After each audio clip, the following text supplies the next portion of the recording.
All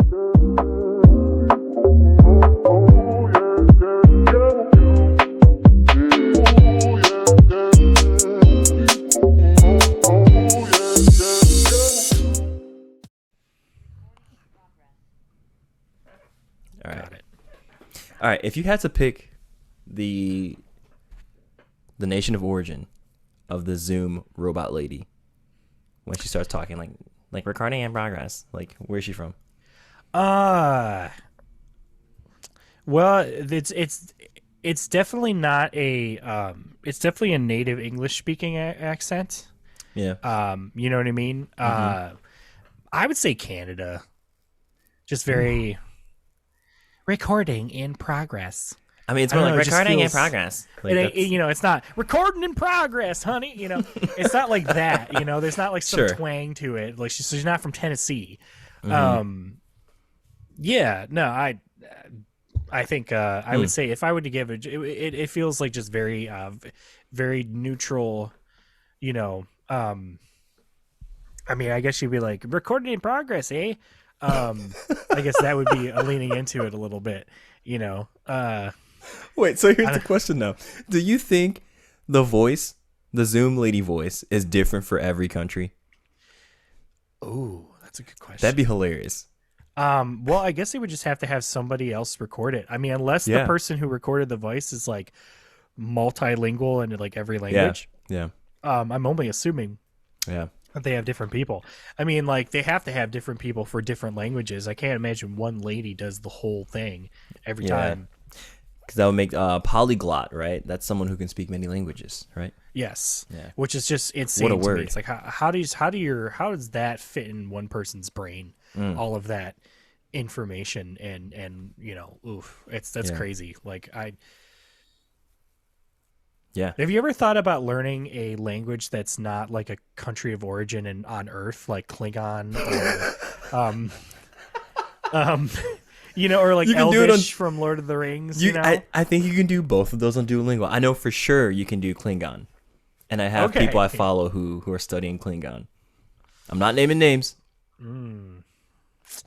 Yeah, I mean, there are definitely other languages in the Star Trek universe that I would probably want to over Klingon. Want to listen to over Klingon. Yeah. Klingon's very aggressive language. Just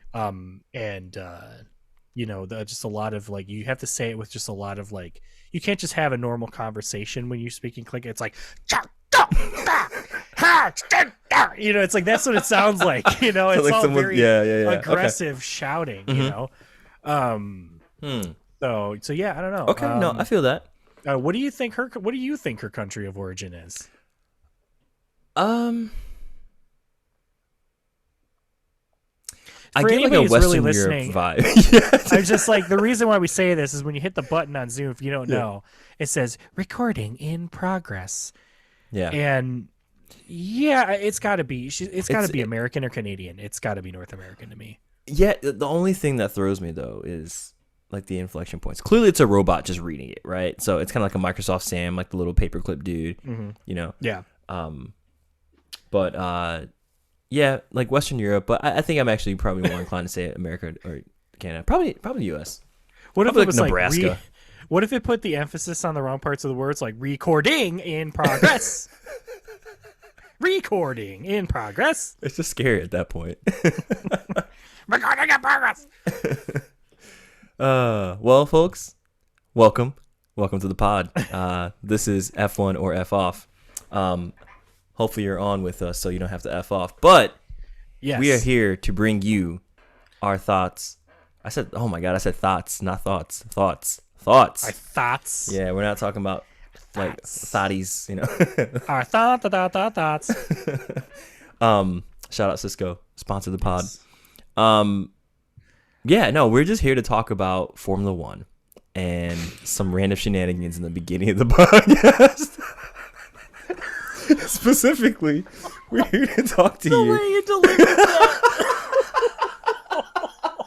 I'm so smooth. Oh my god. Well, everyone, so I am definitely human. we are here to talk about this wild thing called Formula One. Don't know if you heard about it. But like, real talk though, we're like, this whole weekend just feels like a really good microcosm of what this entire season has been thus far. Yeah. And folks, we're talking about Austin.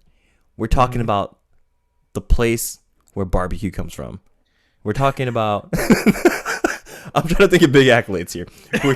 We're talking about the only state in the union that was once a country. Well, actually, no, that's not true. Hawaii was its own country. It was a kingdom of Hawaii. So I take that back. Also, Texas is huge. So they got to do it big. It's like a state where you could drive for like 10 hours straight and still be like halfway through Texas. And you're like, how are we still here? You've actually increased your driving time to the next location. Yeah. It's true. It's huge. Texas is huge. It is very, very, it is really, really big. Yeah. Big trucks, big land, big skies, big giant wedges of brisket when you go to Terra Black's restaurants nearby. I will say, like, that's the one thing I think with our Austin trip that was the most disappointing. We really should have planned ahead of time for it, because we just got out the race. Was it the race or was it qualifying? I don't remember. No, it was the race. We went to Terra Black's. Yeah, we went to this place. We waited in line for hours, and then we get our food, and like, I was just really disappointed that I couldn't get any cornbread because they were out of cornbread. And then we rushed back to the place where we were staying, and we had to be quiet. So I had to like scarf down this like wedge of meat really quietly. And, it wasn't the experience I was looking for, but I'm glad I had it. So, but was it a good wedge of meat though? It was a good wedge of meat, but I wish I could have gotten coleslaw and, cornbread with it, but no. I feel that all the other people had to wait in line before me. But yeah, no, well, so we weren't there this weekend, which does make me a little sad. I'm watching the track and I'm like, we were there. Yeah. We walked around all of that way only to find out that we couldn't go any further and had to turn back around. It was fun. It was a fun time. It's definitely a track I want to go back to at some point. I'm thinking honestly, if Andretti gets in, I was telling Lauren's just like, the minute Andretti gets into F1, if they get into F1, like, we're definitely going to one of those races. And I'm like, okay, we're going to do it. Maybe we can talk to Michael at one of the Indy races in Portland and be like, hey man, get us some backstage passes. But yeah, I agree. This race definitely was a microcosm of like kind of how the whole season went or has gone. I mean, well, because we had a little bit of everything, right? We had people shouting over the radio. We had track limit problems. We had technical violations. We had disqualifications. We had lots of drivers squealing or kind of telling on each other. So tattletaling. A lot of teachers' pets. Yeah. A lot of teachers' pets. We had a couple collisions resulting in failures. We had drivers who had a bunch of ups and then just a crashing to the ground by the end of the race. And also unpredictable strategy and the classic trip of Ferrari having barely any strategy, and then Mercedes just once again failing to pit Hamilton early enough in order to make him save his race. Name a more iconic duo at this point. Honestly, it's like what's the iconic? Iconic lineup? If this was if this F1 season were like members of NSYNC, it would be Ferrari race strategy failure. Mercedes pit strategy failure, bungled pit stops, Max winning everything, and track limit violations. Right. Were there only four of those guys? There were five. No, there are five. So the fifth one would be everyone reporting about track limits. There you go. That's the guy in the back who can harmonize, but they don't put him in the front because his dance moves aren't really there. Yeah. You know? Oh yeah. Yeah. Well, there's always that guy in those boy bands where it's just like all the other guys have clearly they have like worked out and like they're all fit, and there's just the guy who like probably didn't get the memo, so he's just got the white beater and the hat and the glasses and like the goatee. It's like that one dude from 98 Degrees who just like, who is this guy? Like, just there. Like not to clown on him or anything. Like, no, they're great band, awesome act. But like, I feel like he doesn't fit the theme of the band, and I was just like, wow, they're okay, cool. Well, you have to have that. You have to have the everyman. You have to have that relatable, down to earth character. Yeah. But hey, there was probably somebody out there that was like, yeah, Greg's my favorite or whatever. But yeah, no. Yeah, we did get a bit of everything, but Absolutely. Yeah, do you want to do a quick little track background? Yeah. For the folks here. Yeah. You know what we should do? That should be like a little intro for the track background segment. Oh, you don't like the track background? Oh, actually, never mind. I do like that one. I take it back. I have that saved. I can figure out. So what was it? Did it? I'll just. Oh no, don't worry. I'm gonna take that sound clip and I'm gonna just like add reverb. Yeah, I'll just add harmonies in there or something in there. I'll figure it out. Oh, I got to take some time to do it, but I'll figure it out. It's all good. All right, folks. Here's our track background for the USGP. Well, actually, the only real USGP. You have the Formula One Lenovo United States GP. Lenovo is a technology and computer brand for those who are not familiar. Shocking. Yeah. It's either insurance Yeah. or a tech company or an oil company. It's either Aramco, FTX, well, not FTX anymore, some kind of insert Bitcoin thing. Whatever. Yeah. Or Qatar Airways. Yeah, that's true. That's true. Your track for this week is Circuit of the Americas, or COTA. That is located in Austin, Texas, here in the grand old US of A. First race here was in 2012. It is a midday race. Always really nice and sunny. Like, okay, so for folks who are not familiar with like weather in the US, it is currently October, right? Typically, it's a time for fall, autumn. You know, it's getting a little chilly, getting a little cooler, that kind of thing. What is the temperature in Texas? Scorching. It is so hot in Texas. Where literally everywhere else in the country is like 50, 60 degrees. When we were there last year, we were waiting in line to get some food, and like I think I just pulled out my phone just to check the temperature. It was like 85 degrees. Set like 80 or 85 degrees. Like, why? It's October. It's supposed to be cooler. and I guarantee that like half the Texans, if you were to ask half Texans, they would just be like, it gets hot in the fall sometimes. Global warming isn't a thing. That's a bunch of nonsense. Sometimes it's hot. It's like, dude, this isn't normal. Well, actually, the guy we were in line with, the guy who actually was talking to us about the weather, he was saying like this is cool for Texas during the fall, and we were just like, holy crap. Yeah, that just to me feels like, okay, I guess how many Texas falls have everybody gone through? I mean, because this doesn't feel like it should be normal. I mean, for me, cool in Texas should maybe be like 70, maybe the 60s. That feels cool. Yeah, but I'm sure that's like big puffy, fur coat weather for absolutely. Even though it's that's like t-shirt weather for us, but at least for me, I don't know. So your F1 driver with the most wins at the Circuit of the Americas is Lewis Hamilton. Old Louis Hammy. Yeah, with the grand total of 6 wins. And a fun fact about COTA is that, or specifically the USGP at COTA, Lewis Hamilton's 2012 win was his last in a McLaren before leaving for the Germans. That is Mercedes. Not his last ever. Yeah. Foreshadowing. I still think if McLaren continues to show good form and they continue to show like a good trajectory, sure, I wouldn't be surprised if Hamilton's like, yeah, I'll race at McLaren for a few years before I retire. You know what I mean? He's got a really long history with them, and I'm sure he would be. It would be like a welcome back sort of end of his career. It'd be so poetic. It would. Well, it's also so long as they're running Mercedes engines, which I don't think they're. Wait a minute, they're not. What are they running in 26? That's a good question. Are they doing? That Mercedes is a good power? question. I don't remember. I mean, who knows? We'll find out.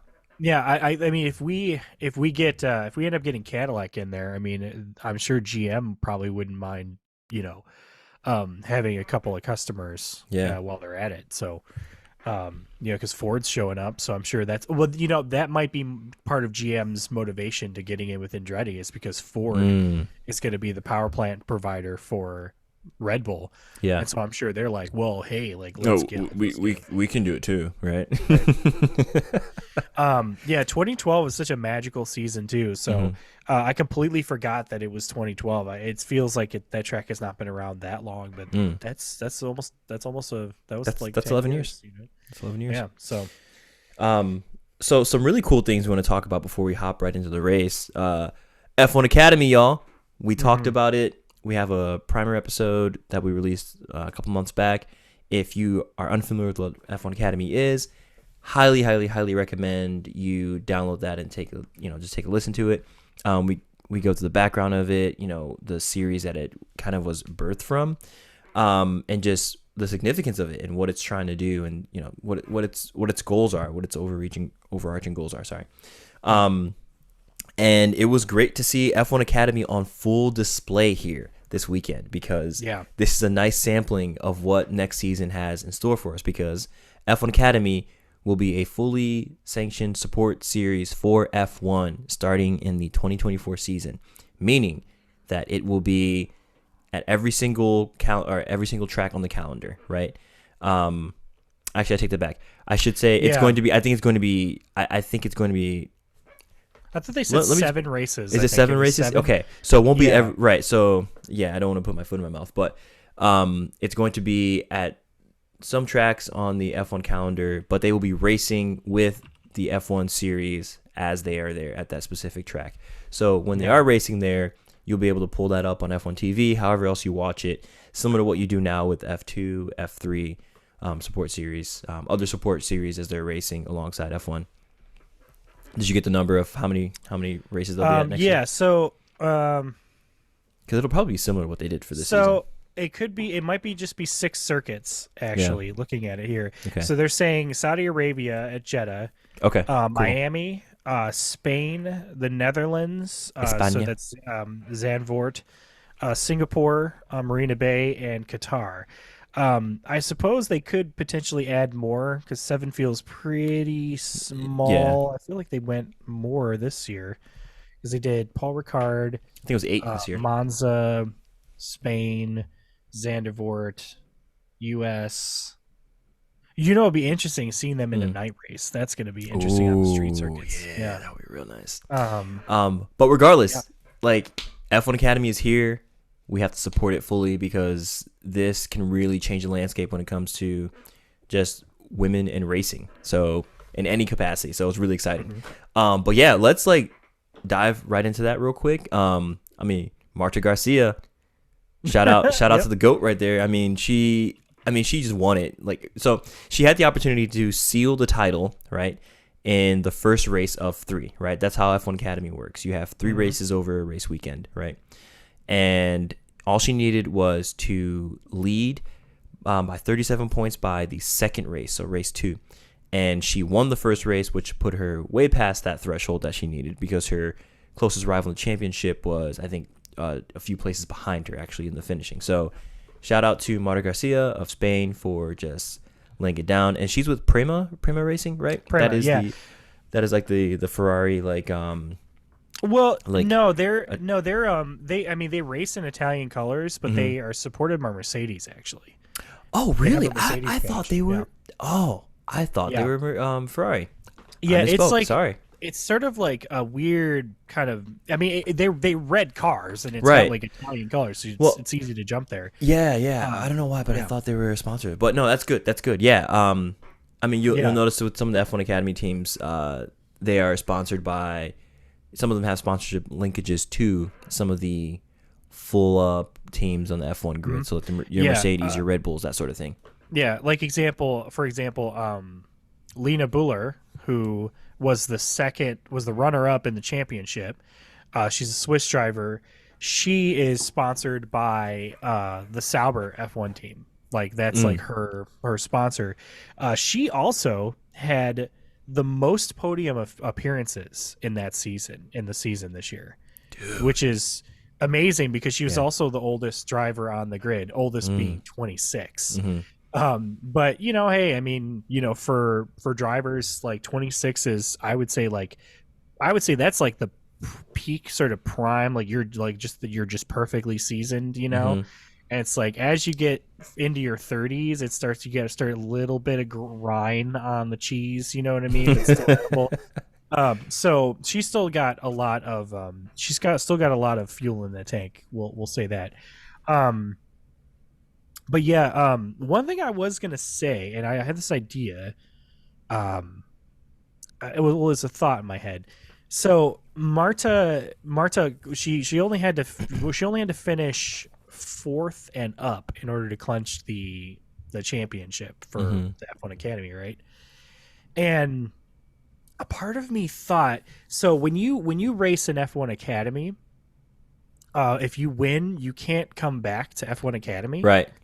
And I thought I heard or I saw that they were supposed to get like a drive in an F3 car or something like that. It was like one of the prize for the winners or something. That hasn't really been announced, so I'm not too sure if that's still holding up.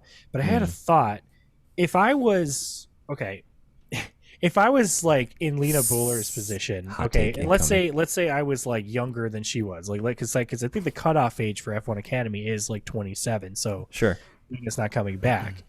But if I was like 23 or so, and I was second in the championship, and I could theoretically win the whole thing, I don't know if I would try, because if next year, if you the can't races come back, are sponsored by the F1 teams and they're being televised, I would much rather be on that train. You know what I mean? Yeah, for the further development into the next year. It's kind of like if you win the first season of a competition show, and then the second season shows up and their budget's way bigger. Oh yeah, like 10x. Way better celebrities and stuff, and all of a sudden like the prize money is increased. You're like, wait, I only got 5,000. That person's getting 50. It's that sort of thing. So like I wouldn't be surprised if like some of her rivals kind of just didn't really push down the gas that hard, and they're just like, just let Marta take it. That's fine. We want to be here next year. So actually, it's funny you bring that up, because I think it was Naomi Schiff who was interviewing Marta after she won, and that exact question came up. Like, it's unfortunate that you won't be able to partake in the series next year, since you won. And, Marta was kind of like, it's unfortunate that I won't be able to participate, but, I have to focus on what's here now. And, we'll look forward to making some opportunities in the future. And I'll be participating in some capacity next season, not actually racing and driving, but, with her being the inaugural champion, she's going to be there. Right. So, absolutely. I mean, don't hate the play, hit the game, right? You gotta. We have there's plenty of opportunity for like for like further development and hype. Yeah. A couple of other things I wanted to mention. So Jess Edgar, it was her like first win for the series, and it was like just right at the tail end. She's pretty young. She was born in 2005, so that would make her 18. Yeah. And she's a British driver. It was the last race of the season, and it was her first win. So congratulations to her. That was a great drive. She just controlled it from the beginning. But I also want to say Bianca Bustamante was picked up as a McLaren development driver. Yeah, and so she's not even going to be racing there next year.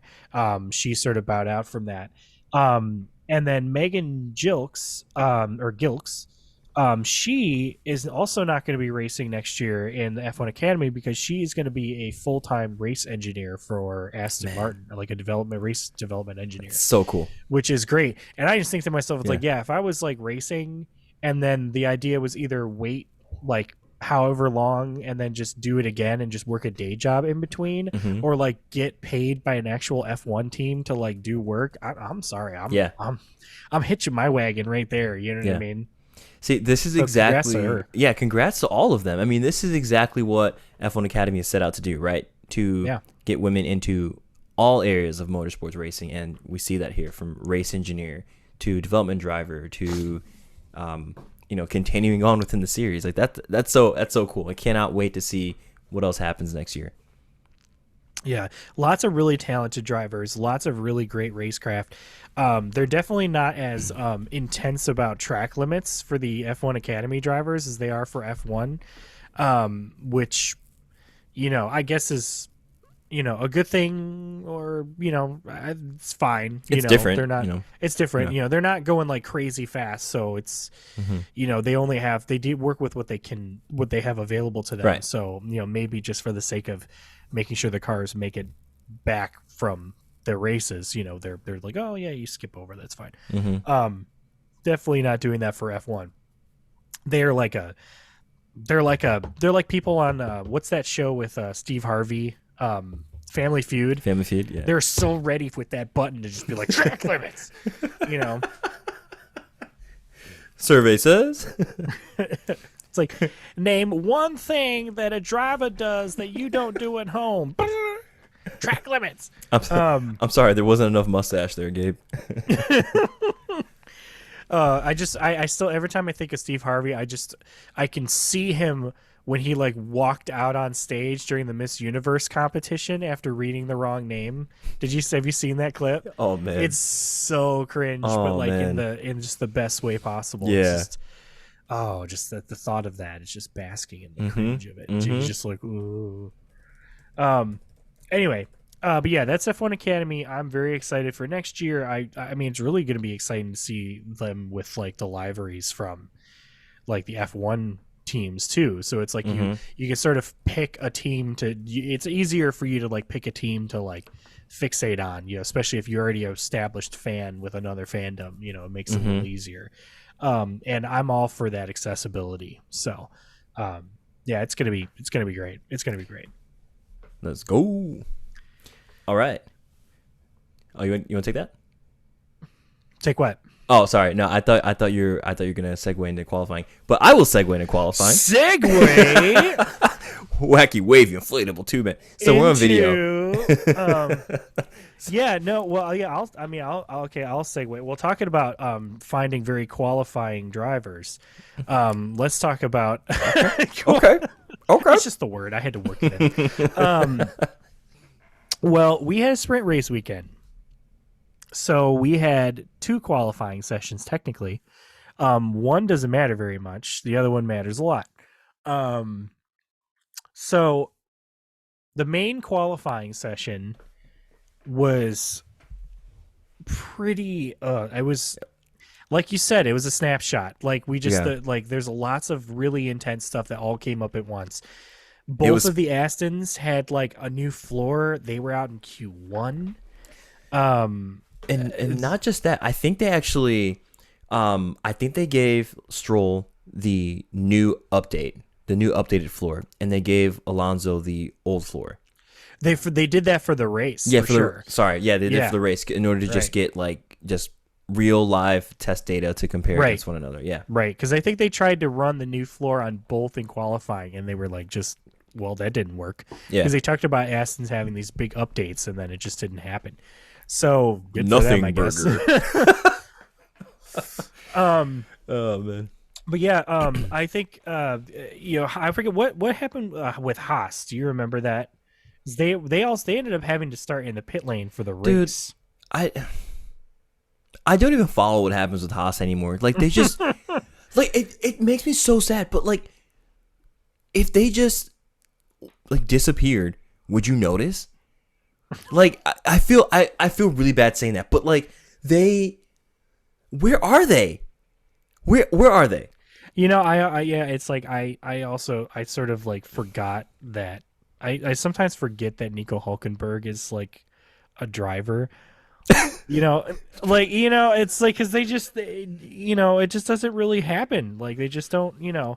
I think it was probably let's see. I think Haas and both S, and they had to change their stuff on their car, and like because of that specifically, they were like, well, you had to start from the pit lane because they made big changes to their cars last minute. Yeah, no, that's why it's like, there's all this hype for Andretti, because Andretti is almost like the cooler American team, I guess, and it's not, and here's the thing, it's like, I'm not super salty on Haas. Neither am I. I should caveat that I am in the same boat. I just, it's just hard for me to get excited about a team that makes consistent horrible financial decisions, especially with their sponsors. Like, they go from a huckster to a Russian oligarch within a season. Like, was there no cryptocurrencies that were looking to like hitch a ride? Like, they could, you know what I mean? Like, it would have been topical, it would have been of the time, but no, they had to go with a fertilizer king of, Anyway, but they ended up just having to start from the pit lane because their qualifyings were pretty, not. I think Hulkenberg was putting in some really hot laps in practice, but it just did not translate. I mean, Hulk, he had a pretty good. He was doing pretty well in Q1, and then I think just things kind of fell apart. But just in general, if we're talking just about the qualifying as a whole for the race, this is the qualifying for the Sunday race. It was really interesting. I think you started to see some interesting things happen Q2 and Q3 where the spread was so narrow. I don't think I've seen a super narrow spread like that with the qualifying finishing times like in a good while. I think it was probably somewhere like 3/4 of a second. Like it was that narrow. It was real tight. Yeah. Oh, well, and even Sue, a lot of the race was pretty tight too. Yeah. We weren't seeing like, especially like out of Max and stuff, we weren't seeing any huge gaps, which we will get to. I was really curious. I will say I was really curious to see how Danny Ricciardo was going to do. And he just raced. He was just out there doing it. Yeah. He didn't crash. He didn't retire, which is good. But like, I think he qualified. He got past Q1, but only just. So he ended up starting, 15th. So, I don't completely blame him. I mean, he missed a bunch of Grand Prix. Like, everybody else is way ahead of him. Yeah. So like, sure. I think that once he gets back into the groove of things, I mean, hopefully next season will do better. Although, like you said, with that Sergio Perez rumor, I mean, who knows? He might not even be in a AlphaTauri. Like, he might end up being in the Red Bull. Do you think he'll be able to handle that? Okay, like jumping straight into that car after like skipping out, like having a weird piecemeal season. Like, I don't know, man. I don't know. I feel, because the thing is, you're right. Like, he hasn't had an opportunity to really acclimate himself back to this environment, right? Of just like, day in, day out, he's racing, right? Yeah. And that's going to have some kind of impact, right? Yeah. And he's recovering from a broken hand. It's not going to be healed like that. You know what I mean? Even though he's probably fine to drive, I'm sure there's going to be some kind of like lingering things he's dealing with, right? So I would say, if he, rests up after the winter break, or I'm sorry, rests up after the final season into the winter break, comes in, has a good showing during preseason testing, maybe there's a chance. And I don't know.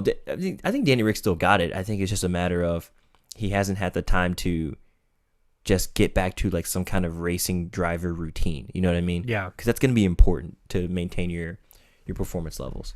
I think he probably would have done just as good as Liam Lawson would have in that circumstance with that car. Yeah. So, I think this is kind of what we're looking at. But just to wrap up qualifying really quick, the big thing that happened that was kind of the surprise, apart from Hamilton putting in a pretty banger lap towards the end there, dude, Scorcher, bro. Scorcher. Max had his lap time deleted, because of track limits, which it's so crazy that we have to keep talking about track limits. It's like the third track this season where it has been a huge conversation piece to talk about. But yeah, he it was like he had like a 34.4 qualifying time, and then it just got sucked out because he went over the track. Man, like the FIA came in and said cut it out.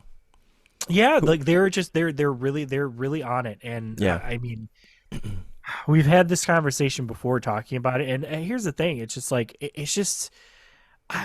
I don't know. I really want to know. I think the past two races they've been talking about how these track limits, like Qatar and here specifically, they talked about the track limit violations being because of wind. Because it's like inconsistent wind, right? Kind of shuffling the car around, like kind of getting underneath. I mean, it'll catch you by surprise, right? Right. I mean, do you think that the unpredictability of that is something that the FIA is not considering, and they should, as far as like track limit violations? My initial feeling is no, because you are given, it's like 5 opportunities to cut it out, right? I think it's how many black and white flags do you get? They give you 4, and then on the 5th, and on the 5th you get penalized. Second. Right. Yeah. So if you've done it 4 times in a row, okay, I should be really wary around this corner. I don't know. I think it's just them's the rules, right? Yeah. I mean, I would say like I could imagine a situation where if a driver has muscle memory and they're so used to attacking a corner, like that specific corner without wind, and then when wind shows up, all of a sudden they're like, what the hell? Why am I over here? Yeah. That I can imagine being a thing that happens, but at the same time, it's like you should be thinking in real time about how to adapt to that situation. And I think that's where the whole like these are the best drivers in the world. It's like, well, if that's the case, then they should be able to negotiate for wind. Dude, my track. I was just gonna say, like, being a racing driver is not about the muscle memory necessarily. It's about the adaptability, right? Yeah, that real time thinking, right? Yeah, right. But yeah. So the result of that was Charles Leclerc was up on pole. The McLarens qualified pretty high, and so we were set up for a pretty intense race. Lando Norris was second. Piastri was down in 10th, but like he had Sergio and Esteban. He had the two like Renaults ahead of him. With how quickly the McLaren was, like it felt like only a matter of time that he'd be able to catch up. But yeah, let's get to the race. Let's get to the meat of this sandwich. Yeah. Oh, did you? I honestly don't even want to talk about the sprint race. You don't talk about the sprint race? Do we have we should mention a sprint race happened. A sprint race happened. Now we move. No, okay. So actually, I will say this about the sprint race. I don't know. We've said this time and time again. Like, I don't know what level of excitement should I have for it. Do you know? Tell me. Does that make sense? Yeah.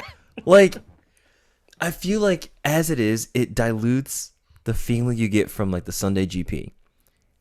Yeah, it cuts the anticipation. Yeah, and there's more racing, but the other thing too is like you've seen people kind of like show their hand with their strategies during the sprint race, right? Unless the sprint race is occurring, and it's raining or something, then that's completely different than what you're going to see on Sunday. But I don't know. What is the draw if you're a Formula One fan? For you to sit down on Saturday and allocate an hour of your time to watch a sprint race, not just that, but also the sprint shootout, right? And also qualifying the day before, and also the full GP on Sunday, right? That's a lot of time to dedicate towards watching like one sporting event over a weekend, right? Yeah. And it's great. There's more racing and everything, but the sprint race needs to feel like it's doing something different, right? Yeah. And it's got to be something like throwing some crazy rules, like you can't do any tire changes. Like, nope, like the set of tires you have is what you got. That's it. Or reverse grid or something. Something has to be different about it other than it just being a short, like it's just like GP Junior. Like, I don't. Well, yeah, like, would you? But like, answer me this: would you rather keep the formula the way that it is, non-sprint race weekend? Yeah. Okay, and have mandatory pit stops where like you have to pit X amount of times in a race, or like you have to everybody has to pit by between lap 20 and 25 or something, like, you know, like something like that. Or would you rather have a thing where instead of one big race on Sunday, they have a qualifying on Friday, and then you have race 1 on Saturday and race 2 on Sunday, and they're like 75% of the normal Grand Prix race distance. So like instead of like 60 laps, they're racing like 40 something per race. So the former, I'm sorry, go ahead. I was just saying, because the only reason why I was thinking about that is because that's like F1 Academy has 3 different races. Yeah. And so even though those races are only like, it's like 8 laps, 12 laps, and then, or it's 12 laps, 8 laps, and 12 laps for the 3. What's tough about it is like you want to see more racing, but F1's also technically sort of like an endurance competition too, because like the races go for, you know, 80 lap distance. So yeah, it's like, what do you want to see? You know, like what do you want to see play out? That's what I'm kind of getting to, right? So the first option you laid out is effectively how races run now, right? Because you do have to pit. You have to pit, right? And while the FIA is not telling you need to pit by this lap, the tire life is telling you need to pit by this lap or you're done, right? So that's kind of how we see how things are occurring right now. Doing the shorter race distance, maybe that might be something a bit more interesting. Just because, and not all the time, right? Maybe just switch it up. Maybe do that with the current sprint race format where you say, let's do shorter distance, but then on the same, it puts you in that same spot where what's the purpose of the 2 races, right? Like, I would rather if you're gonna have multiple races, they're like the regular race needs to be the regular race. The secondary race needs to be something completely different, right? Like reverse grid, or like no tire changes, or whatever it is, right? Or no DRS, whatever it is, something different. There has to be something unique about it. There has to be something that pulls you in and say, oh, that's really interesting. I would love to see how, you know, Nico Hulkenberg or Logan Sargent starting P1 because the reverse grid race, how he can stack up and, you know, how he fares. That's interesting. You know, I would want to sit down and watch that. Yeah. And it doesn't have to be reverse grid. I know we always talk about that. Like that's the FUFO like bingo. It's that's the free spot on our bingo card. Yeah. But there has to be something different. Yeah. I agree. I mean, the thing about the reverse grids is that, at least in my estimation, it benefits everybody. You know, it benefits the fans because we get to see racers duking it out on track. It benefits the lower running drivers, like the people who usually start in the back of the grid, because they finally get a chance to defend positions they wouldn't normally have to defend, because normally they just have to like back out of it. They have to like just move out of the way aside. Happen. It's insane. You know, but instead, like they actually maybe get a chance to defend from him. And then from the top drivers too, it's just more experience that they have passing people up, going up the order. Right. The only thing is, like, you know, I think the only criticism I've heard is people are like, well, you know, if slower and experienced drivers come up against fast ones and, you know, they crash, then it's like, oh, you ruined their race over the next weekend. It's like, hey man, that's a possibility. That's a possibility in a normal race. It's no different in this one. They could easily happen across 80 laps on a Sunday. So yeah.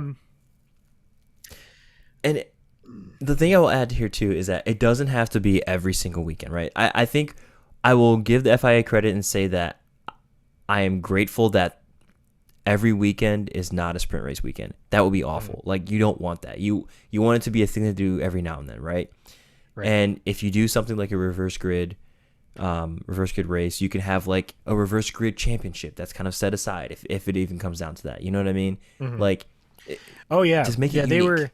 Yeah, they were suggesting that the sprint race is the reserve drivers doing it, which if that was the case, that'd be cool too. That's easy. That's exciting. That's I mean, sure, you run the risk of them destroying the car for the person on Sunday, which I guess that would be a potential problem. Sure. But I don't know. It's like try some stuff, man. Yeah. Like, just get some new ideas out there. Try a few things. One thing, another.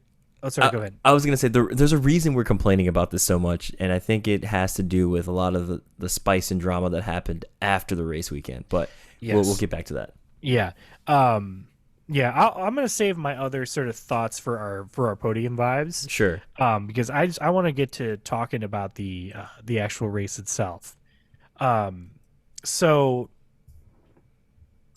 the sprint race comes and goes. Here's another problem with the sprint race, honestly, because the sprint race happens, I can't disassociate the regular race from the sprint. It's almost like it doesn't happen. Mm-hmm. Who even won? I don't remember. Who won the sprint race? Oh, that's a good question. Oh my god, that's so bad. How am I not remembering? Yeah. I watched it. I watched the shootout. I watched the sprint race. Yeah, it was Max. It was Max. It was yeah, Max? I was like, I think it was Max. Yeah. Okay. Yeah. Okay. That should have been just my default position. Mm-hmm. But that right in here, there inherently shows a problem. It's just like I don't remember. It was immemorable because it was just so short. And anyway, I'm probably disappointing so many of our fans. Well, so I want to talk about the race, and so I'm going to talk about the race.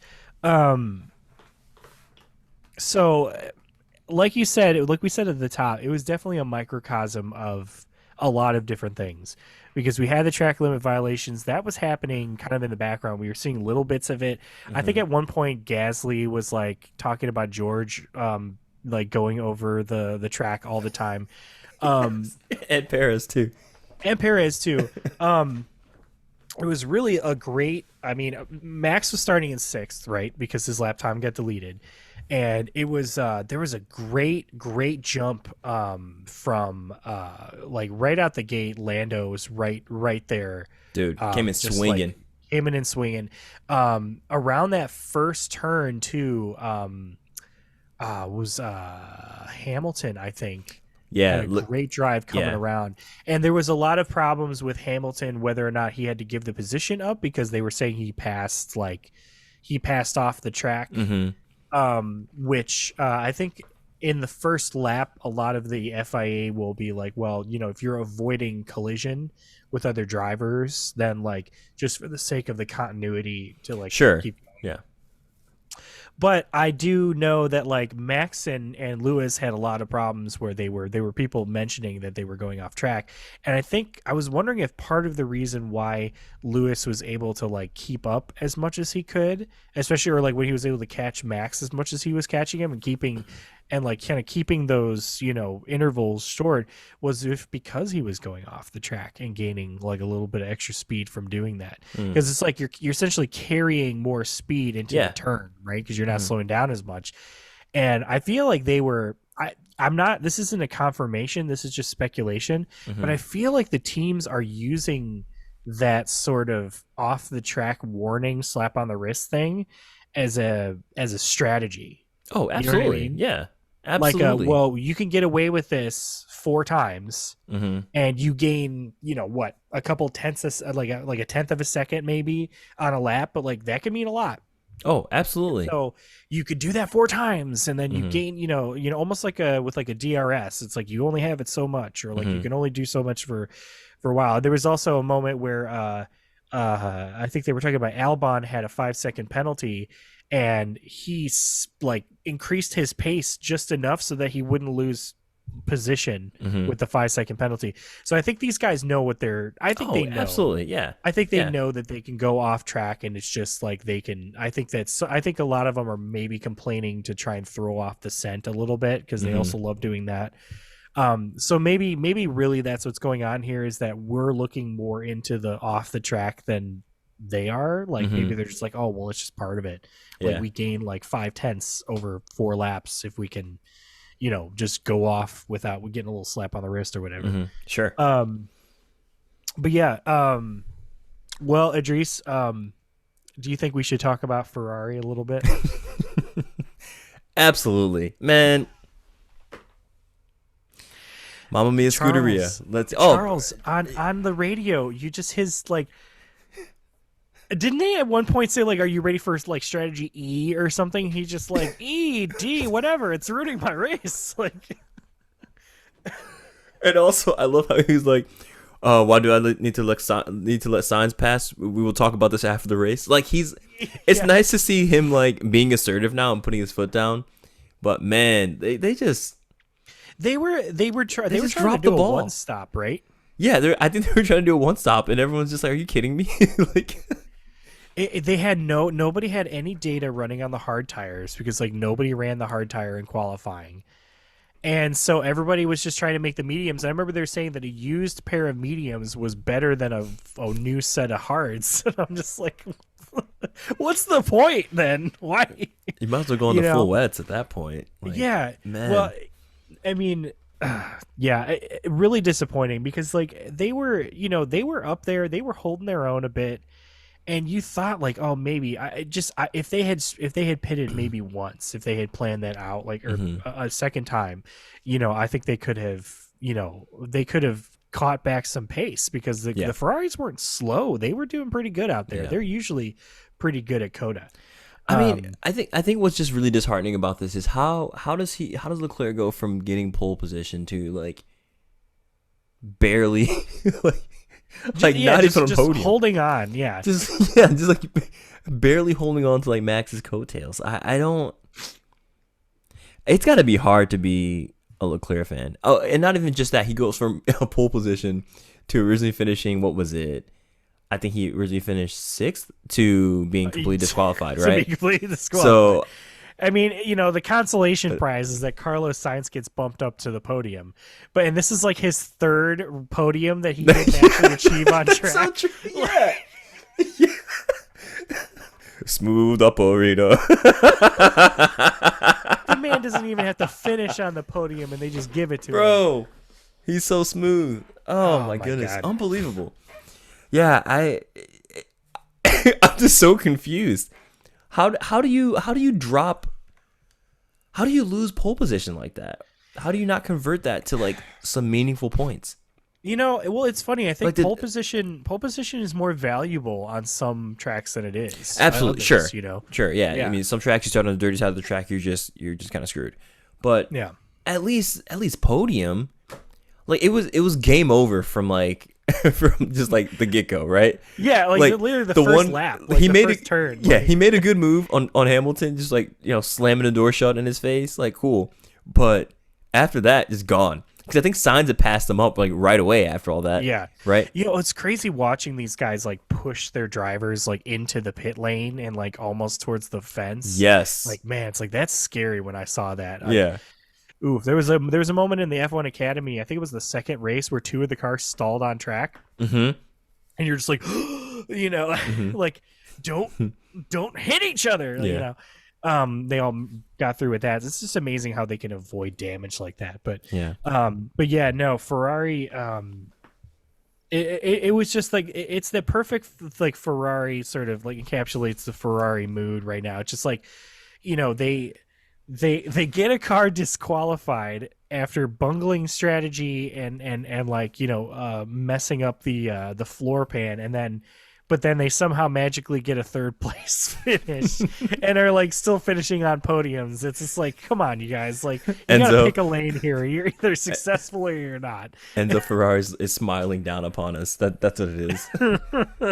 He's just like, sometimes we race, sometimes we lose, most of the time we win. It's fine. Let's go get a sandwich.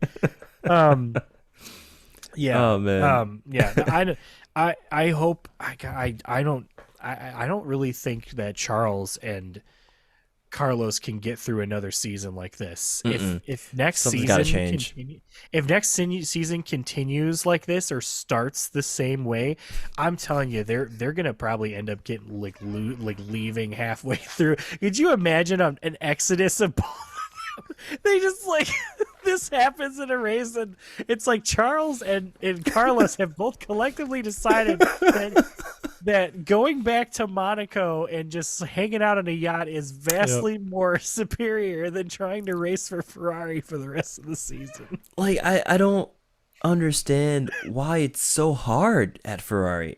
Like it's just confusing. Why is it is. They should be winning. They should be winning, right?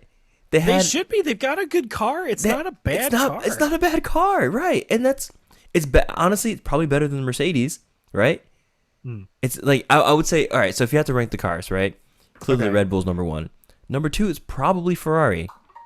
Well, actually, no. I'm sorry. I take that back. McLaren has made a huge resurgence, right? So McLaren's there. Now. Yeah, but like if you look at the season, like overall, Ferrari's up there, right? As far as having a really solid car. They're not like, the car itself objectively is like not slow. It's not bad.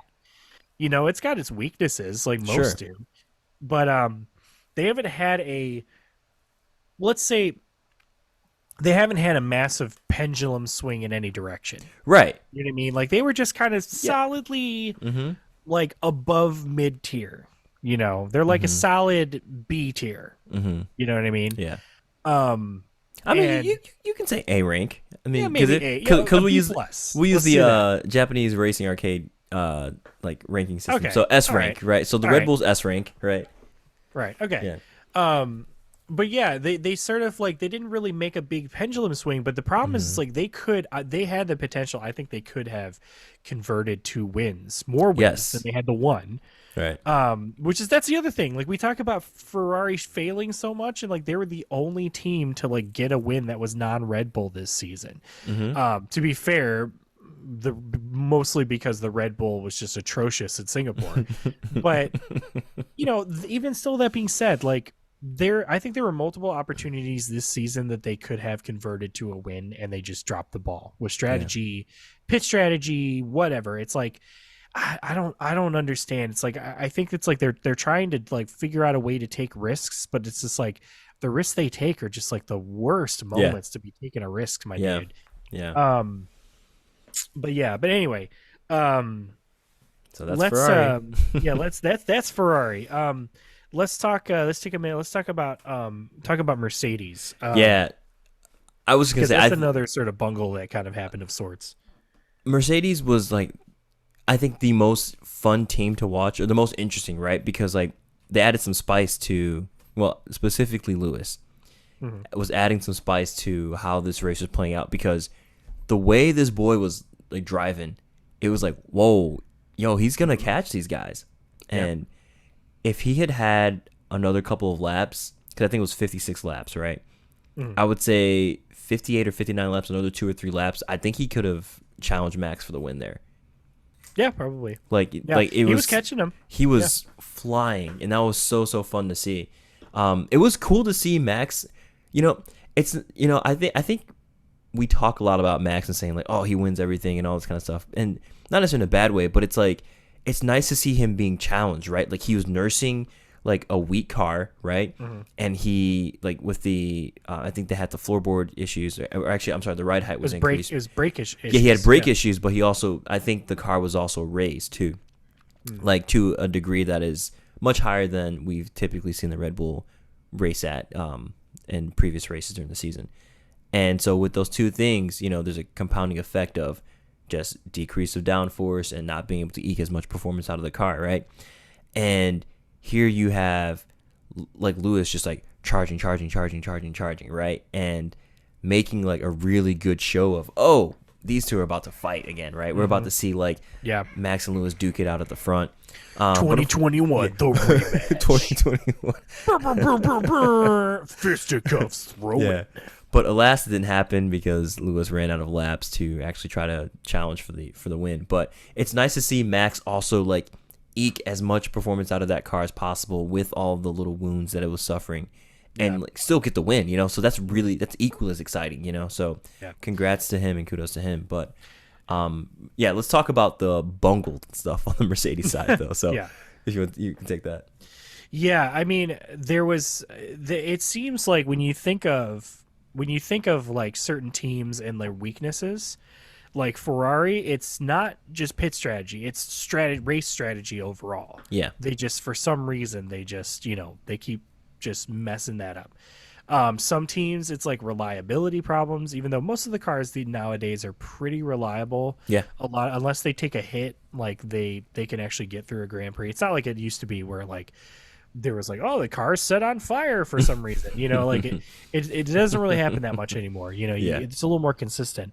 But when you think of Mercedes weaknesses, the biggest one, apart from like a car just not being set up right, which is like the last year's car into this year's car, just the zero side pod thing just was not working. I think that the thing I think about is Mercedes pit strategy. They have had moments where their pit strategy, brilliant. But then when they mess up their pit strategy, they mess it up. And it seems like a lot of times I'm remembering multiple times where like they were like Lewis saying like, why didn't you pit me earlier? Like, this is crazy. Like, we should have pit earlier. And it seems to happen. It's like they try and make the overcut work every time. Yeah. And like never an undercut. Yeah. And the undercut most of the time is the one that happens. Right. Is like the best strategy. So yeah, like Mercedes, they just left him out a little too long. Yeah. Once again, just like 2 or 3 laps. And like, had he come in like right when Max did, or had he jumped in, or it was McLaren, I think. Mercedes even, I think they threw out a dummy because they had their mechanics like go over to the tires and they were like, bundling up, and then all of a sudden like McLaren came in and pitted. So like, I don't know what they were doing there. I don't know if that was a real like an actual like decoy that they threw out there, but like, yeah, they just, Hamilton wasn't happy about it, clearly. Yeah. And once again, it's just like, you guys cannot be the ones pitting last. You got to try and pit earlier. You can't, especially having a weaker car, right? You cannot, like, Red Bull is the only team that can get away with the overcut right now. Right. Maybe McLaren. Yeah. That's it. because they usually build up their like 20-second lead, and it's just like, oh well, then I just pit whenever I want. But yeah, no, I don't know what happened, but like Hamilton seems to be not happy with his pit strategy as of recently, because every time it just seems like they don't pit him soon enough. It seems to be the going trend. So it was a missed opportunity. I mean, as far as the floor goes, I don't know if it was a deliberate decision or if it was just like you were saying, like they were just with the sprint race happening, they were just like kind of an ill-prepared for the actual race data, Yeah, no, that's true, because you have to go into Parc Ferme at a certain point, right? Like where you cannot touch the car, right? So if you don't have as much time to actually go ahead and check the car out and make adjustments, then that sucks. And maybe they had a specific ride height for the sprint race, and that they wanted to change it for the race, and they didn't get around to doing it because of Parc Ferme. I don't know. So I do plan on looking more into that, and playing around with some conspiracy theories on it, maybe. But right. But yeah, no, it just sucks. Is the sprint race the thing to blame for that? I don't know. Maybe, but honestly, knowing how serious of an issue it is if you're not in the clear when it comes to making sure the barge board, not the barge board, what do they call it? The skid pad, right? The skid pad underneath the car is not within like the right like clearances, their tolerances. Sorry. I don't know if that's one you want to gamble with, right? Like you even see if you look at images online, you can see that Red Bull, I think, increased their ride height on their car just to avoid any kind of issues, because COTA is known to be a bit more bumpy than other tracks, right? Which, in my opinion, is kind of interesting, because there's an element of, it's kind of like the street circuit versus the purpose-built track debate, right? Where the surfaces have different textures to it, different feels. Do you want every surface to be the exact same thing? Like, probably not, because it's not as fun, it's not as interesting, right? And as a driver, I would assume you want to drive different surfaces and have different challenges, right? Yeah. Yeah, so that's my take on that. Well, here's the real question. Who hates Lewis Hamilton and Charles equally?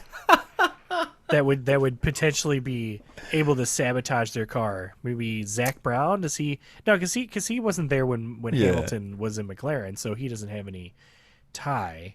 I don't know. I can't really think of anyone that strongly dislikes them. I mean, if anyone, the first person that came to mind was Nico Rosberg. But honestly, I feel like Nico and Lewis are probably. I think they're cool now. What do you think? You think Nico's trying to like? No, I just realized they're both DJs. They both done like music stuff, right? Like, because Charles is a DJ and Hamilton, like, you know, does guest vocals on stuff. Is there some musician? Is there some like? I mean, like, who could it like? Is that like? Did like DJ Khaled like not like? Was he like mad that like? He wanted to do a thing with like Ferrari or Mercedes, and they said no, so he got stuck with Lance Stroll at Miami. Like, is it like his revenge? He's like, Lewis, you don't say no to Khaled. Who? Oh yeah, no. Okay, there's a conspiracy for you. There you go. Well, I would say really the only other thing that I would like to comment on, at least for the race, was McLaren, because Lando Norris did a tremendous job. He was flying out there, man, and I think to the detriment really of his tires too. Oh, absolutely, yeah. He was chewing them up. Yeah, and I think he had to end up. He ended up doing like a 3-stop strategy, because I think he started on mediums, and then I think he went through 2 sets of hards. And because I think he was just pushing as hard as he could. I was expecting that. I'm sure there were some teams that were expecting to get a safety car intervention, because that would have reset everything. But there was one point that we knew Max needed to pit for tires, and that was a weird thing. He passed Norris on track, and it was like, well, here goes Max for another win. And I'm just like, there's 20 laps left, guys. Like, he has to pit again. What are you talking about? But all things being said, Norris did a killer job, and he definitely earned that podium place. I'm really, really hoping he gets a win. He needs a win, man. He's come close so many times. He has come close. I hope he gets it. I mean, he's got or next year's got to be his year. Yeah, he's got yeah. And I mean, it doesn't help that. Well, I guess it depends on how you look at it. Piastri is super fast, is lightning quick right next to him too, so I think that's gonna help push him to really eke out performance in the car, right? And make a good showing. Which, by the way, poor Piastri. Oh man, he had the tangle with Ocon, and then just like both him and Ocon, I think, just had mechanical problems that just had to retire the car. Yeah. Well, Ocon had a giant like gaping hole in his side pod. It's like, you can't drive with that, buddy. Yeah, and then Piastri had a radiator puncture, which caused a water leak, and that's what ended up retiring his car, and that was from the contact with Ocon. So but this F1, this is what happens. Like, it's unpredictable, and like that could have easily have been Max, you know what I mean? Like, because he started in 6th, so it's like, it's remarkable that Max is able to avoid danger in that way. Maybe that's what he gets from NASCAR trucks. Like, he gets the training to avoid danger instead of like in the tight backs, Maybe there's some method to his madness. Yeah. No, and luck is a huge element of success in this sport, right? Like, sometimes like one DNF is all it takes for your like championship to just completely unravel, right? Or your championship contention. It's difficult sometimes when you see a driver go through that. I mean, you can think back to like, was it 2018 between Seb and Lewis, where Seb, like, they were going back and forth, and then Seb just went off the road, went off the track in Germany, and then that's when his whole season just blew up. Yes, I believe that was 2018. Yeah, it was the one where he was like pounding his steering wheel, and you're just like, ooh. And then from there, just couldn't recover. So there's a lot of, the drivers are under a lot of pressure, it's funny, like, I've been reading a lot of and hearing a lot of the discourse around Stroll and sort of his reaction to what happened to him in the last race in Qatar. And a lot of people are sort of saying the same. It's like, look, he reacted poorly to a situation. Yes, it was hot, but like there's lots of drivers that have gone through that and have had that problem. But he also what is it? One of the F1 YouTubers, I forget his name. I was watching a video. He talks about how every instance, for the most part, every instance where a driver has punched or has like gotten into like a fisticuff with somebody, like on a track or something, has like either gotten fired or left for some reason. And it's not every case, but like it's a lot of the cases, especially if you're not like a top tier like racing driver. And yet Stroll has his seat next year still. And I mean, I'm not saying he needs to lose it because of that, but I just feel like somebody's got to keep that dude in check a little bit. Something's got to, I don't know what has to happen, but like, I definitely don't want to see. We don't want to see drivers being pushed to the point to where they feel like they have to react that way, which is, I think, a problem with racing in Qatar when it was that hot and people were throwing up and passing out. That's some breaking points we don't want to see. Yep, absolutely. And also, it was somebody brought up the point that like pretty much every other sport has strict rules around weather. Like being too hot or being too cold, and like having restrictions based on that. And it's like, yeah, that should definitely apply to F1. Yeah. But anyway, let's give our vibe checks, because I've got some vibes, man. I've got some vibes. All right, you lead off. You lead off with the vibes. Okay. Well, obviously the big one is sprints races officially suck. You heard it here first, folks. And the reason why I'm saying that is because even though sometimes they can be great, the reason why they are great is not because of good racing. It's because of like rain, or like somebody messed up and like, like a McLaren, like a Red Bull had to change some big part and then they like got kicked back a few places, or, it's just most of if you're eating a box of chocolates, okay, and you have two pieces of chocolate that both taste like sand, and then you get to the caramel turtle, and it's like the most amazing thing that you've ever had, but then none of the other chocolates in there have caramel or like walnut or anything, or sand, and they all also taste like sand. Would you say that was a good box of chocolates? Absolutely not. Absolutely not. So why are we saying that sprint races are great because they had like 2 sprint races this year, or like 1 or 2 sprint races of year that were great because of it was like raining? Yeah. You know what I mean? Yeah. Like, people like to say that like, even bad pizza is okay. I'm here to tell you folks, like, I've had some pretty bad pizza. That's not true. And like, I've had some like, you think it'd be hard to mess up bread, sauce, and cheese, but it can be done. Yeah. And I've unfortunately had to consume a slice of it. And yeah, so sprint race is not a pizza I want to eat. I'm just saying. Unless they fundamentally change it. I think there's other things they could do, which brings to other vibe checks that I wanted to ask you about. Wait, real quick. So are you saying that sprint races are the Little Caesars $5 pizzas?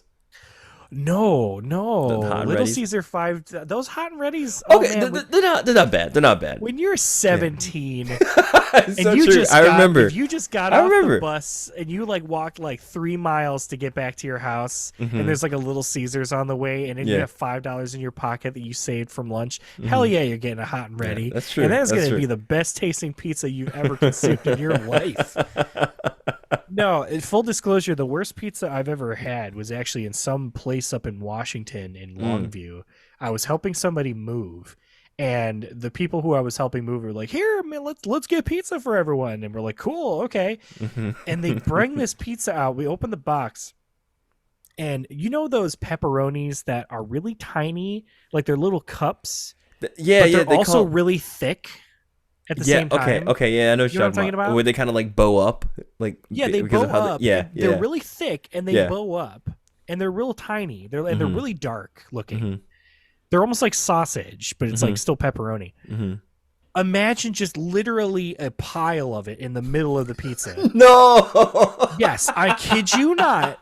It was a pile. It was like somebody took a scoop and just dumped it in the middle and then baked the pizza. Because I'm sitting there and I was trying to distribute the pepperonis around. Wait, but this is post cooking though, right? Yes, post cooking. Oh no, it's messed up. It's messed up. Then it's completely messed up. And the reason why I was trying to spread it around is because I knew that if they cut this pizza up, I was going to be stuck with just a mound of freaking pepperoni on one spit. And it tasted terrible. And it was room temperature.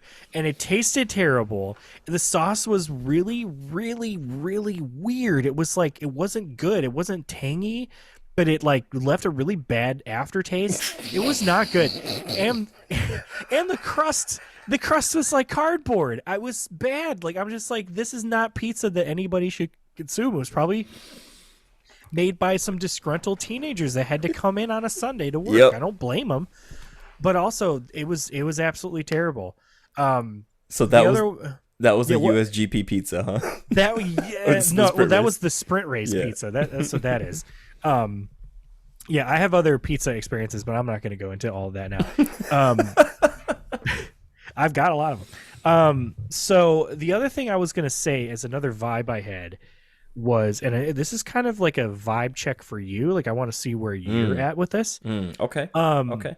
So several years ago, I'm trying to remember I think it was before the hybrid era. I think it was like maybe 2013. Okay. Or no, 20, maybe like 2011, 2012. So they had a thing where the Pirelli tires that they had developed, sure, they were so good that there was really no reason for anybody to even change tires. Like, they just had to because they were required to. Like, it was still in the rules. And they had made a push to try and they wanted everybody to like they tried to get Pirelli to change the compounds to make them worse, so that it would make it so that teams would have to change tires earlier. So the tires that Pirelli puts on these cars, they are inherently faulty by design. They're designed to fall off they're designed to fall off over a certain period of time to kind of mix up the strategy. Do you think that was a mistake? Do you think that they should just have tires that are just going to work throughout the whole race, that they're not really going to have to worry about a lot of degradation, because they can build a tire that can last a really long time and still be pretty quick? You know, do you think that like having a tire that's maybe the equivalent of like the medium tire, right? But it can go like basically a full race distance, or maybe easily go half a distance without having to change it. Like Bridgestone, the Bridgestone Michelin era, they never changed tires because they weren't allowed to. You had the one set and you just ran it, and then that was it. Do you think that in this day and age, do you think that's something we should switch back to? I mean, do you think that like we should have the drivers and the teams basically be on that even playing field and just work out strategy as far as when to change, not having to change, like, or maybe we go back to them not having to do pits for tires, and maybe they only, maybe we do like a splash and dash, like, bring refueling back into it. Like, I've often thought about this. There's something about the tires being inherently faulty that kind of bothers me. You know what I mean? Gotcha. Well, I'm going to answer this like any other engineer would and say it depends on what you want.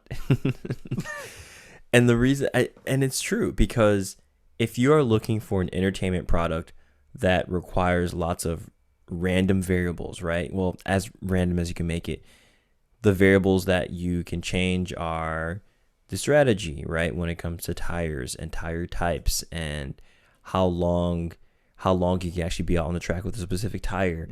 And you can't control the temperature of the track and the temperature, like the ambient air temperature, but that is another variable that exists within that, right? So by throwing in more things, right, more ingredients in the pot, you are able to get some weird concoction at the end, and that concoction is the F1 entertainment product, right?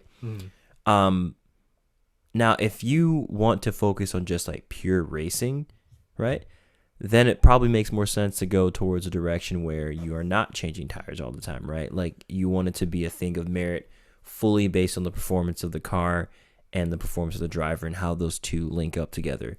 So I don't know. I guess it really depends on what someone favors, right? It depends on what the majority of Formula One fans or racing fans or just people who watch the sport want. I think that's what it comes down to. Personally, I like seeing it as it is right now. I think it's kind of fun, but I also see there are major merits to the other side too, right? Like I'm definitely with you. Like the whole planned obsolescence thing, it like as an engineer, it just like it grates against me. But yeah, there's something, there's a reason that, there's a reason you can do it this way that we're currently seeing right now, and there's a reason to do it the other way too. And maybe the most optimal answer is somewhere in between those two.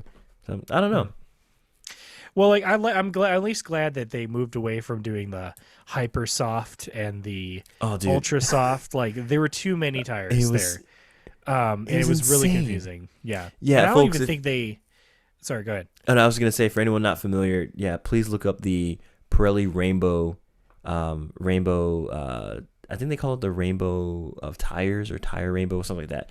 But they had all the different kind of tires. Like I think it was like 7 or 8, right? So there was hyper soft, ultra soft, super soft, soft, medium, hard, and I think there was one.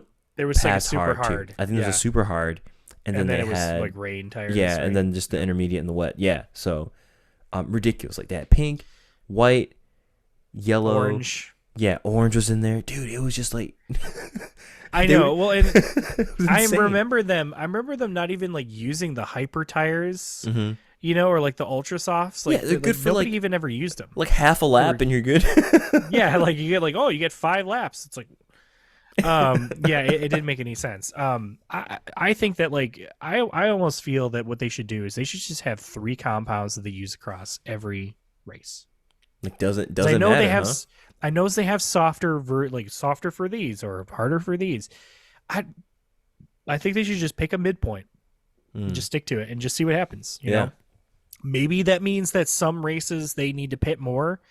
I mean, unless it's like a problem where it's like, I mean, I guess I could imagine if they go to Qatar and it's like crazy hot and like the tires are just melting and then they have to do like 6 pit stops and like, maybe that would be a special circumstance. But, I mean, but that's also track dependent. But this is why they have like the 5 compounds, right? They have 5 base compounds, and then every weekend they can adjust the 3, whichever direction you need to. I think that makes sense. That's the best way to do it. Right, so you still have your hyper soft, your ultra soft, all that kind of stuff, right? You still have the Pirelli Tire Rainbow, but they don't tell you that it's the Tire Rainbow now. They pick the 3 that you're going to use as your soft, medium, hard, which I think makes way more sense. Yeah. Okay. For that reason, exactly.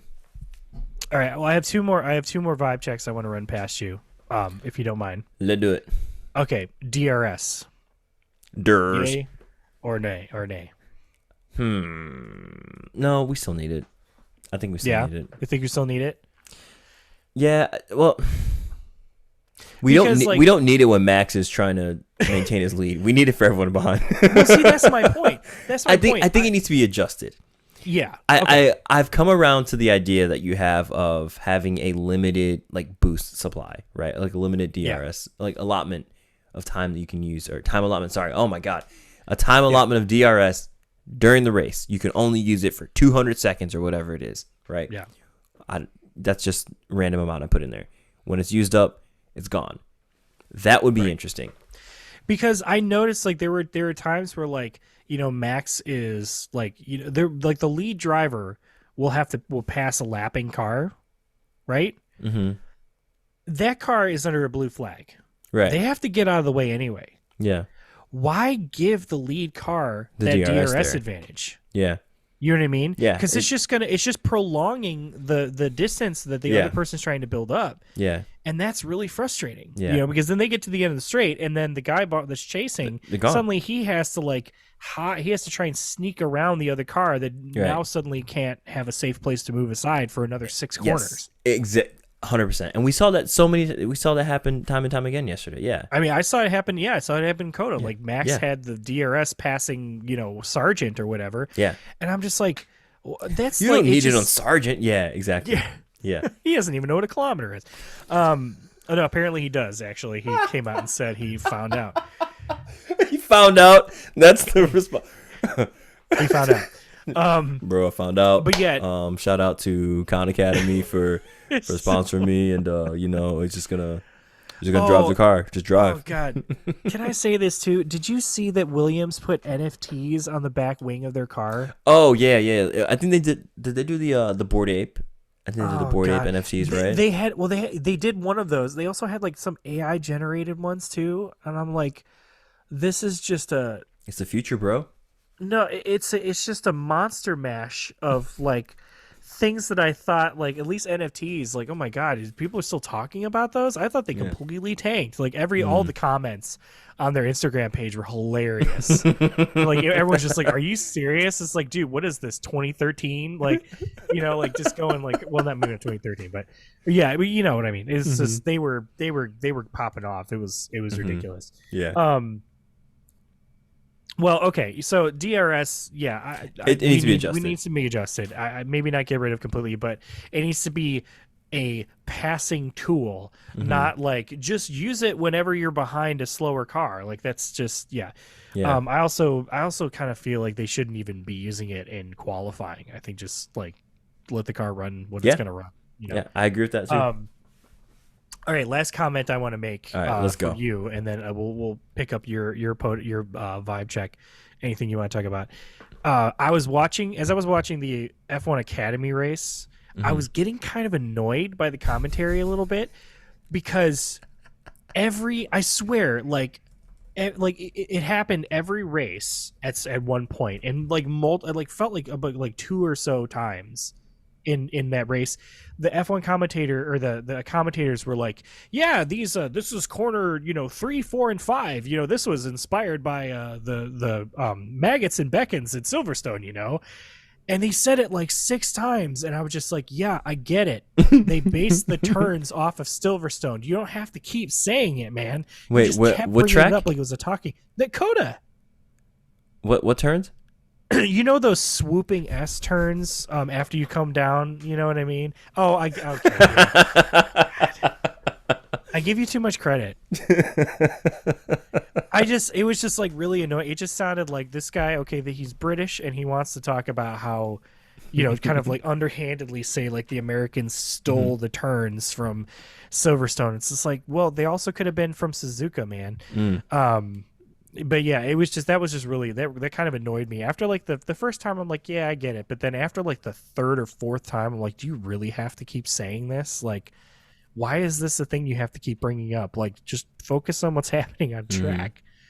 But anyway, yeah, rant over. Salt is officially buried into the wound. All right, so my vibe checks. Just a couple. First off, F1 Academy. I'm so stoked for it to be a full support series next season. It was really fun to see the events this weekend, and also to see all the drivers out there watching the races. Like I saw a couple shots of Lewis and George out there, just like watching the races as they're happening, and that's got to feel cool to be a driver in that series, and you see like the F1 drivers watching you, right? Because like game recognized game, like you're at the top of your craft, and like I'm watching you in your series, and I want to see how you do. Yeah, 100%. Really looking forward to seeing more F1 Academy. The other thing was just that qualifying for this race I thought was really fun for the USGP. I really enjoyed seeing that really narrow spread of qualifying, and also I think it also shows too that Red Bull is not like impervious, right? They're not perfect. Yeah.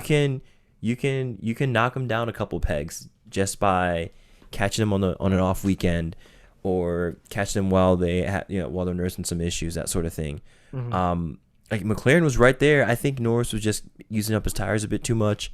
It would have been nice to have seen him if he had some better tire management, to see where he would have fallen in the final standings. I mean, he eventually ended up getting P2, but that's a whole other thing. But yeah, honestly, that's really it. Like I I enjoyed the race itself. The sprint race was okay. And F1 Academy is here to stay. So right. We also forgot to talk about Max shouting at his race engineer about talking to him during the brakes. Stop talking to me when the braking zone. I'm in the braking. Stop talking when I'm in the braking. I'm in the braking. Stop talking when I'm in the braking. I wanted. He was just in such a panic, and it was delightful. That's like, yes. As you're sipping your tea, oh, It's like, why are you still talking to me? Excellent. Oh man, we have to find some memes for that. I posted one on our page that's hilarious with like Will Ferrell. It's amazing. All right, everybody. Well, thanks for listening to F1 or F Off.